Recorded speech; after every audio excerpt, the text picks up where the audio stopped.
চলুন এবার একটু ওয়েদার আপডেটে নজর রাখি, কারণ গত পরশু রাত থেকে যেভাবে বৃষ্টি হয়েছে তাতে এই অতি ভারী বৃষ্টি কি আরো হবে?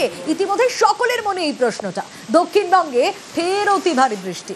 আগামী মঙ্গলবার অতি ভারী বৃষ্টির সতর্কতা, রবিবার অতি ভারী বৃষ্টির সতর্কতা রয়েছে উত্তরবঙ্গে।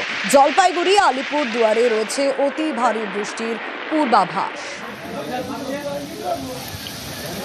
যে গভীর নিম্নচাপটা তৈরি হয়েছিল বর্তমানে সেটা উত্তর ছত্তিশগড় সংলগ্ন ঝাড়খণ্ডের কাছাকাছি অবস্থান করছে এবং এটা আরও পশ্চিমের দিকে সরে যাবে ক্রমশ। ফলে বৃষ্টিপাত কিছুটা হয়তো কমবে, তবে দু এক জায়গায় স্থানীয়ভাবে ভারী বৃষ্টির সম্ভাবনা আগামী 4-5 দিনের মধ্যে কন্টিনিউ করবে দক্ষিণবঙ্গে।